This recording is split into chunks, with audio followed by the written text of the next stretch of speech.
All right, so the Mantse Derby comes up on Sunday at the Accra Sports Stadium, and this is one particular game most of the good students of the Ghana Premier League are hoping to see. I mean, you've been a good student of the Ghana Premier League.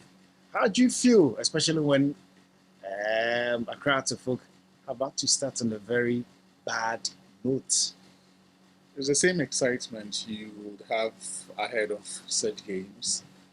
Of course, if the fixture happens a bit later in the season where there is a bit more clarity on where both teams are, and if it so happens that they are perhaps in contention for the league or maybe getting to the end of the first round, both of them are well placed. It gives it an extra spice. Yeah. But regardless, it is always going to be a big sale. And so we're looking forward to what should be a good game. Okay, so Hatterfolk are winless in their last 4 attempts against the Accra Great Olympics. Going into this particular encounter against the backdrop of having to lose their first game in Doma, how would you expect them to approach this game? I don't expect much to change. And however way they approach this, I expect only one outcome. I mean, and I say this because I don't believe you can cheat nature.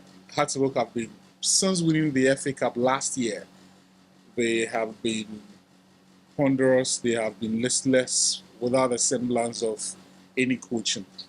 And that has been the case for more than a year. When you go through that period, and I say this not dismissing the gains they've made since that time, because they've won 3 trophies in that period. But when there is a sustained period of a team playing that kind of football, looking listless, making mistakes repeatedly. So, for example, if you go back to the goal they considered against the Diana Stars, they considered a carbon copy a year ago against Glasgow, I think on match day 3 in Obuasi. Yeah. What that tells you is that, and over the course of time, there's been similar instances or similar incidents. Some may not have resulted in goals, but they've made similar errors and they've been punished in certain games. What that tells you is that the team has not progressed much, because the mistakes that held the team back a year ago are still the mistakes they are repeating these days. And it continues to cost them. So for me, you cannot run away from the fact that those issues persist. The structural issues in midfield, the lack of identity when they are in possession of the ball, the lack of identity when they are without possession, I think you cannot escape. Because basically, football has meaning because of what you do when in possession and when you do without. So when you don't have the ball, your structure is supposed to be different. You react in a different way. There are some teams that like to mid-press, others like to press, play high-octane football from minutes 1 to 90. When you watch Accra Hatterfolk in the last 1 year, or the Hatterfolk we've seen in the past year, it's no one that you can identify with any of these football ideologies. When they have the ball, it's even worse, because the football is very narrow, central, predictable, and easy to defend against. So this is the sort of team that we've seen. And in terms of even the names on the roster, the guys who play for them, you expect they would assume a certain level of responsibility and maybe guide the team through a cycle of turmoil. But they have been the worst culprits. I will be the first to say Glatima, who perhaps has been a bad investment himself. Even a free Ebania, who these days gets called up in the Black Stars and all of that. If you want to assess his game based on the currency with which strikers or forwards trade, you will not have a lot of complimentary stuff to say about him. Because he is yet to hit double. I think last season he hit 11 or so. And that's been his best tally since joining Accra Hatterfolk. So there's not a lot to be excited about him. That is why I said in the beginning that no matter how they approach this, I don't expect we will see a change so significant that they will be able to make up for the lack of progression in the past year and be able to get enough to get something out of it. Coach Yapreko, I think he's been fortunate to have taken over from Arno Walker, who lives behind a very formidable side. He started their seasons opener very rarely against Accra Hatterfolk, his former side, and in fact, last I checked, he had led this team to beat the crowds of 2-0 when Anowaka was unwell. Yeah. As a former boy, knowing very well his former side needs to grind results. How would you expect again your Apreko to approach this game too? I think he's a smart manager. For those who paid attention to his post-match interview against Bechem United, it gave you an idea of the sort of coach he is. Yeah. He knows what he is and what he's not. He knows the strength of his teams. And you see, the whole point of coaching is to build your team in a manner that marks or limits their deficiencies from being exposed, while conversely setting up in a way that maximizes the attributes of your team, and more importantly, creates the platform for your key creators, your best players, to be able to influence the game in your favor. And that's what he does. In explaining how they won the game versus Bechem, he said, in assessing the Bechem profile of players that they had assembled, they came to the realization that they cannot match Bechem for their possession football. So just allow them to have the ball. And if you go through that Bechem midfield, Chine, Mabila, and the other young players that they had introduced into the team are guys who are very comfortable on the ball, who are very expressive. I mean, even for the defenders, Samuel Osekufo, who is not the most flamboyant of centre-backs that you come across, is a pretty tidy passer of the ball. Just gets the job done. Yes. So he says that in that assessment, they came to the realization that, you know what, let them have the ball and we be decisive when in possession of the ball. Let them have the ball within reasonable distance, not to get too close to our game. And I think it gave Olympics the impetus to play their football. They are a team that can pass the ball, but in moments. They will not dominate you and play expansive for 90 minutes. And also, they've introduced a few players into the team. And it's taken a while for some of them to gel. But if you look through the lineup from that game, he decided to trust the players that he had worked with before. And that gives him the comfort in knowing exactly what to expect from some of these players. And that's the hallmark of a smart manager. He doesn't need to be the best manager in the world to win games like this. He only needs to exhibit a good understanding of the dynamics, the profile of players that the opponents are bringing, what kind of setup would allow his players to be most expressive, and then get the job done. It's a derby game. The emotions and tensions can get to his players, but he's proven himself to be a manager who can prepare his team to deal with that sort of pressure. And that's exactly the sort of thing I expect him to do. They may have had a few issues in preseason. Masabe, he was not even on the team sheet at all from the first game. But they also made some acquisitions that allow the team to focus on what they had, as opposed to worrying about who was moving out of the team. And I think that in Emmanuel Ajimambedu, they had the perfect personality for that. He doesn't need to deliver in every game, but he just has to be someone the players will look up to, who sets the tone for them in that dressing room, and perhaps changes the culture in terms of, this is what is acceptable. We report to training at this time. If you have grievances, this is how you deal with it. This is how we deal with disappointments. And for a team like Olympics, I think that if the ceiling could not be much higher, because there is hard to work and Kotoko in the space they play in.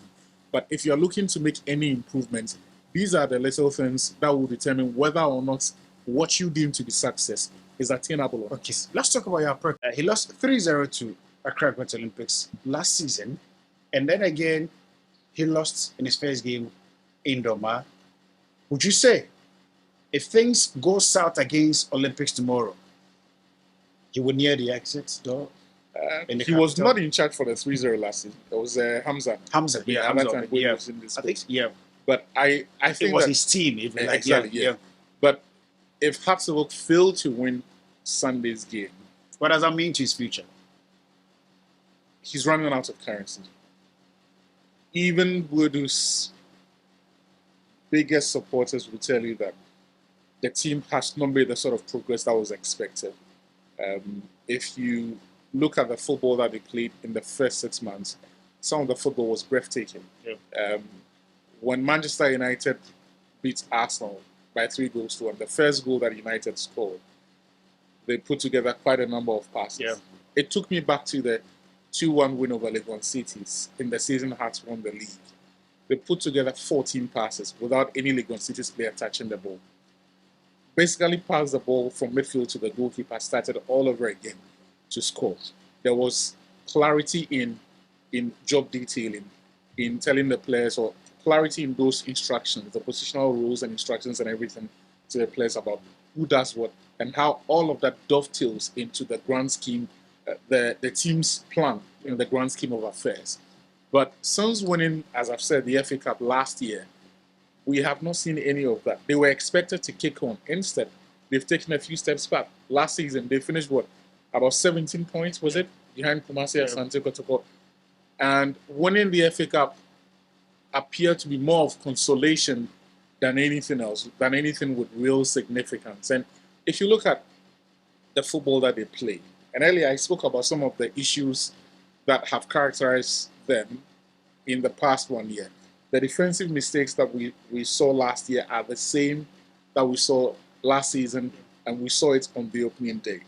It doesn't really help that the manager decided to avoid certain preseason matches because those would have given him the opportunity to assess the team that he had before the players who were the Black Galaxies would join the team. But at the end of the day, it's not just a matter of what happened in preseason. It's more of what has happened over the time. Beyond the structural defects that have been in the team, he, in the last couple of months, has cast a figure of someone who doesn't really want to be at the club, who isn't as excited about his job as you would have seen or we saw of him in the opening 3 months. And for me, you have to come to the realization that at Hatfield, the expectation is that you have to win and win in style. Yes, he was the one who delivered the trophy, won the league, won the FA Cup, won the Super Cup. He's won the FA Cup again. But at a certain point, you want to see the team move away from the things that hold the team back. You want to see the team play in a manner that is easy to describe. You want to see the team play with authority, to play with confidence. You want to see the coach add value to certain players. Those are the things that tell you that the coach is having a certain influence on the team. And for a coach, the moments there begins to be doubt over your influence or your capacity to influence the football your team plays, your individual players and the ability to improve, they're in trouble. Unfortunately for Boedu, that we've gone past that stage. Yeah. We've gone about 6 or 8 months of those like honeymoon lingering. Yeah. No, it's not just about the honeymoon, but about 6 or 8 months of doubts. At a certain point, there has to be a conclusion of that. There has to be a determination of whether to discontinue the relationship or not. And I have a feeling that if Boedu is unable to show a different side of Hartlepool to beat Olympics and to beat Kotoko, I don't think there will be enough credit in the bank for him. Okay. And from where I sit, I think that Olympics are heavy favorites, not just favorites, heavy favorites for this one. Let's talk about Ajiman his presence. How would that impact on the Mantse Derby? He's the guy to tell them there's nothing special about this match. He's the guy to tell them you've already done it before. He's the guy to tell them, look, this is like every other Hartlepool team you've been beating in the last 24 months. So just go out there and then play your football.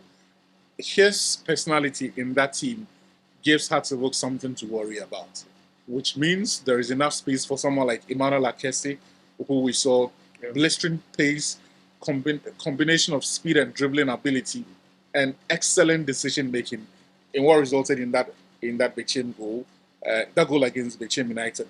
Players like him, players like Samuel Ashikwe, players like Vani Boakai, Abdul Bashir, who won the man of the match against Bechem United.